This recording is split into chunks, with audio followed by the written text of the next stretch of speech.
श्रोता प्रेमियों, मैं राम सागर शास्त्री आप लोगों के समक्ष एक प्रसंग रखने जा रहा हूं, दृष्टांत मंजूषा। देखिए, आप सभी लोगों ने कालिदास का नाम सुना होगा। कालिदास एक अनाथ बंगाली ब्राह्मण थे। इनका पालन पोषण एक ग्वाले ने किया था। कालिदास के लिए एक श्लोक आया है कि पुष्पेषु चंपा नगरी सुकांची नदी सुगंगा नवरे सुरामा नारी सुरंभा पुरुषे सुविष्णु काव्ये सुमाघा कवि कालिदास। पुष्पों में चंपा का पुष्प श्रेष्ठ है, नगरियों में कांची नगरी श्रेष्ठ है, नदियों में गंगा नदी श्रेष्ठ है, स्त्रियों में रंभा श्रेष्ठ है, राजाओं में राम श्रेष्ठ है, नरों में विष्णु श्रेष्ठ हैं। उसी प्रकार काव्य कृतियों में माघ और कालिदास श्रेष्ठ हैं। कालिदास पहले विद्वान नहीं थे, वे बहुत बड़े मूर्ख थे। जब ये काली के सेवक बन गए तो परम विद्वान हो गए। एक बार की बात है, मालव राज्य के राजा शारदानंद की पुत्री विद्योत्मा, जो परम विदुषी रूपवती राजकुमारी थी, उसने ऐलान करवाया कि जो विद्वान मुझे शास्त्रार्थ में परास्त कर देगा उसी के साथ मैं अपना विवाह कर लूंगी। अस्तु, शास्त्रार्थ करने के लिए तमामों विद्वान उस आयोजन में सम्मिलित हुए, परंतु कोई विद्वान जीत नहीं सका। तब तो विद्वानों ने सलाह की कि जब विद्वान जीत नहीं पाता है तो किसी मूर्ख की जरूरत होती है, इसलिए किसी मूर्ख को तलाश करो। आज विद्वान मूर्ख को ढूंढने लगे। ढूंढते ढूंढते एक जंगल में पहुंचे।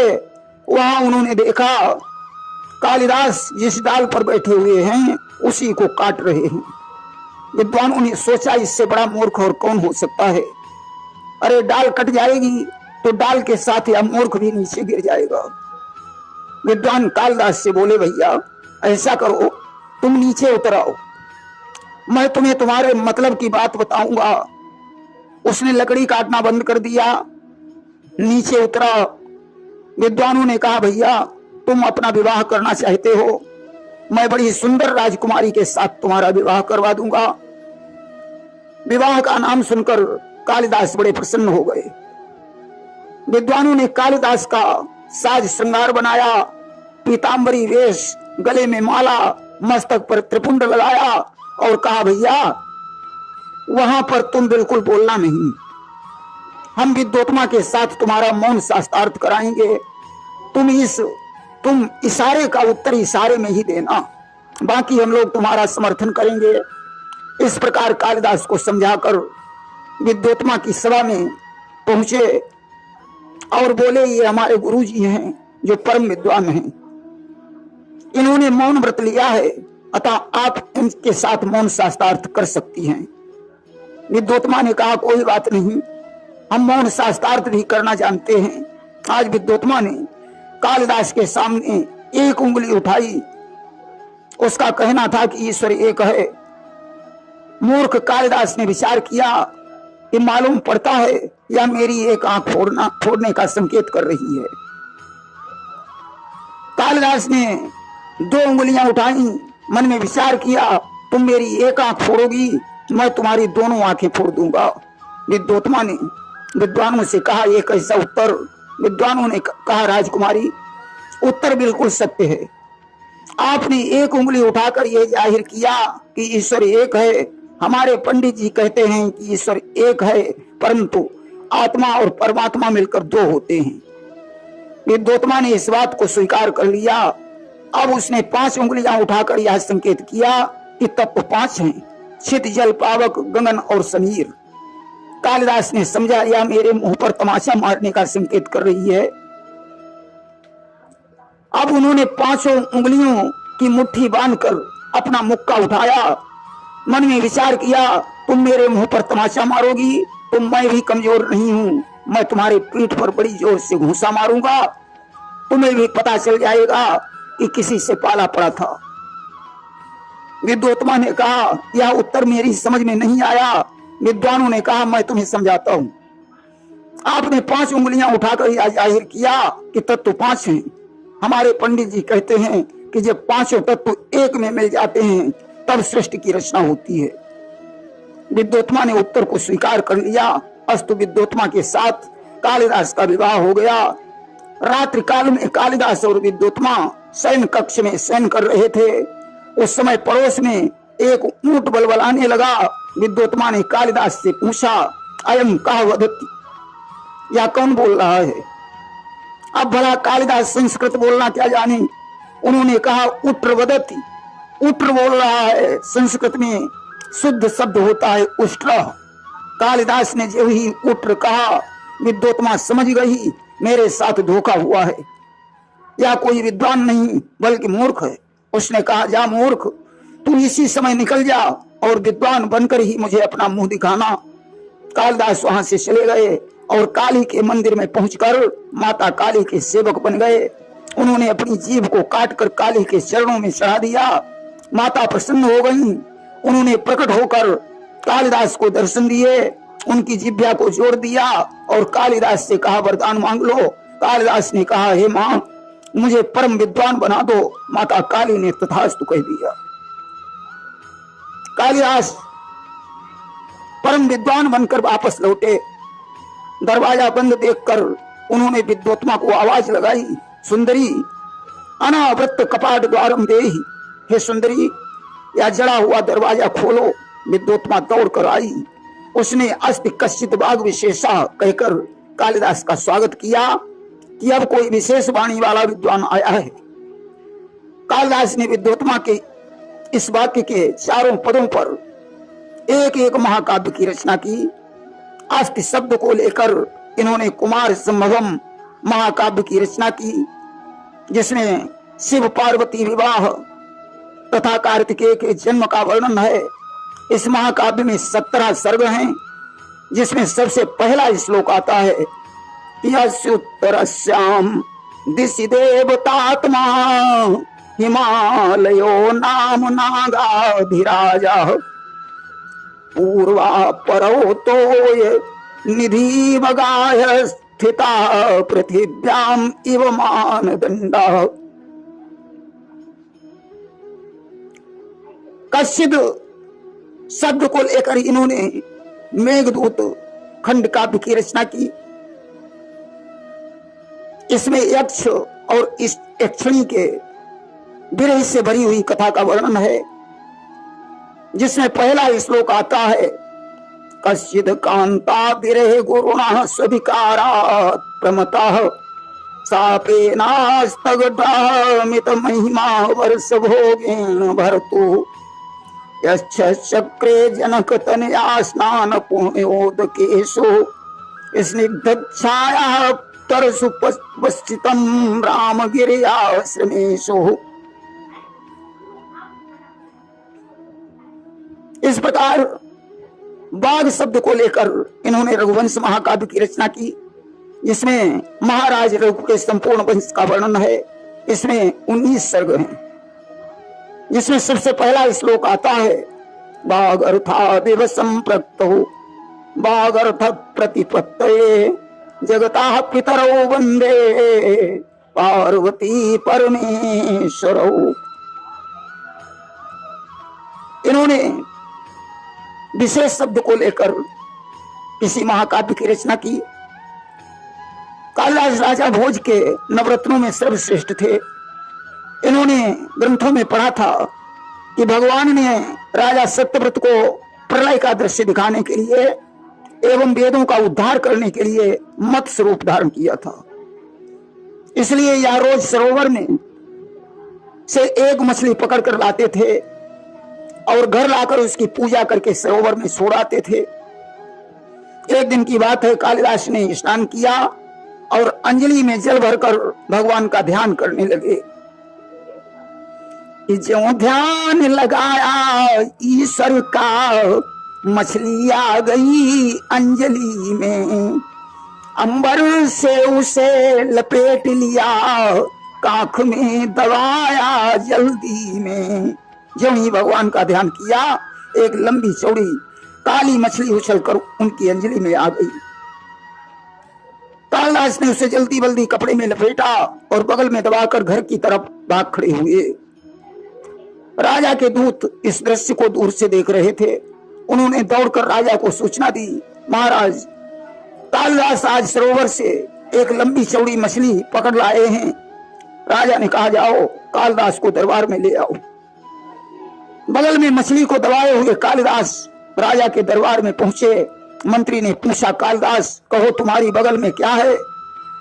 कालिदास ने कहा, पुस्तकम, यह किताब है। मंत्री ने कहा, किताब इतनी लंबी चौड़ी नहीं होती।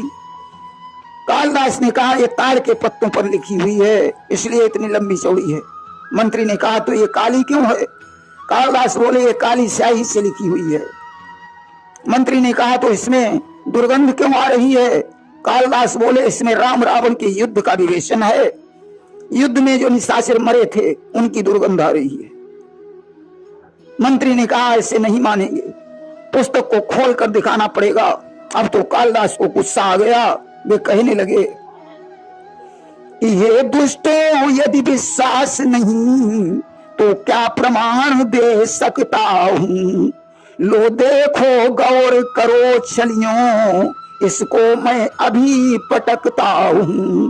अरे दुष्टों, तुम्हें विश्वास नहीं हो रहा है तो गौर से देखो। ऐसा कहकर कालिदास ने मछली को जमीन पर पटक दिया। मछली पन्ने पन्ने में बिखर गई। आज राजा को कालिदास पर पूर्ण विश्वास हो गया। सजनों, एक दिन की बात है, कालिदास किसी नगर को जा रहे थे। रास्ते में उन्हें प्यास लगी। उन्होंने देखा कुएं पर एक स्त्री पानी भर रही है। कालिदास उसके पास पहुंचे।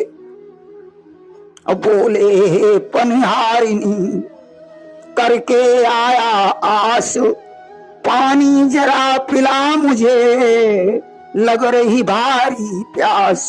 हे देवी, मुझे बड़ी जोर से प्यास लगी है, इसलिए मुझे थोड़ा पानी पिला दीजिए। पनिहारिणी ने कहा, मैं आपको जानती ही नहीं, आप कौन हैं? ऐसे कैसे पानी पिला दूं? कि आए हो किस ग्राम से, जाओगे किस ग्राम, आप कौन श्रीमान हैं, बतलाओ निज नाम। आप किस गांव से आए हैं, कहां को जा रहे हैं, तुम्हारा नाम क्या है? कालिदास ने कहा, देवी, शायद आपने मेरा नाम नहीं सुना, मैं परम विद्वान कालिदास हूं। कि कालिदास कहते मुझे, हूं मैं अति विद्वान, बस इतना ही समझ लूं, लो हूं तुम्हारे मेहमान। आप इतना ही समझ लीजिए कि मैं आपका मेहमान हूं। स्त्री ने कहा, संसार में दो ही मेहमान होते हैं, कि धन अरु यौवन जगत में हैं दो ही मेहमान। क्या समझूं मैं आपको, बतलाओ श्रीमान। आप तीसरे मेहमान कैसे हो गए? संसार में धन और यौवन दो ही मेहमान हैं। कालिदास ने कहा, देवी, ज्यादा हंसी करना ठीक नहीं है, आप मुझे पानी पिला दीजिए, मैं बड़ा सहनशील इंसान हूं। हे देवी, तुम्हारी बातें सुन मैं दिल में क्रोध न लाता हूं, मुझको गुस्सा आता ही नहीं, मैं सहनशील कहलाता हूं। स्त्री ने कहा, मैं तो दो ही को सहनशील समझती हूं, कि सहनशील दो जगत में, एक वृक्ष एक भूमि। आप तीसरे सहनशील कहां से आ गए? सहनशील तो दो ही हैं, एक तो वृक्ष और दूसरे पृथ्वी। कालिदास ने कहा, देवी, आप मुझे नहीं जानती है, मैं बड़ा हठी इंसान हूं, कि चाहे सारा दिन लग जाए, अपनी हठ नहीं गमाऊंगा। मैं बड़ा हठी हूं, हे देवी, पानी पी कर ही जाऊंगा। भले ही मुझे सारा दिन लग जाए, परंतु अपनी हठ नहीं छोड़ूंगा। मैं पानी पिए बगैर यहां से जा ही नहीं सकता।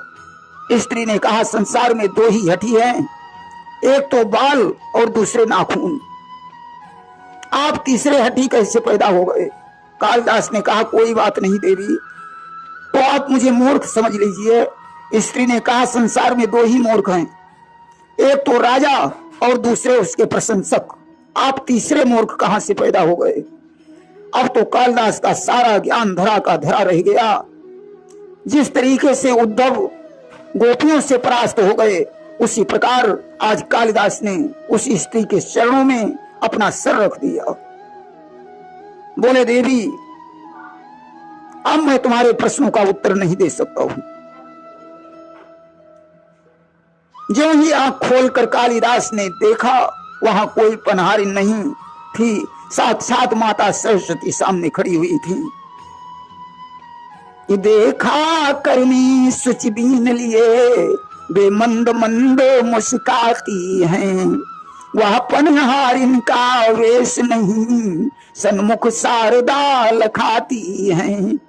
अब तो कालिदास विनय करने लगे, या वीणा वाणी पुस्तक रंजित हंसते, भगवती भारती देवी नमस्ते।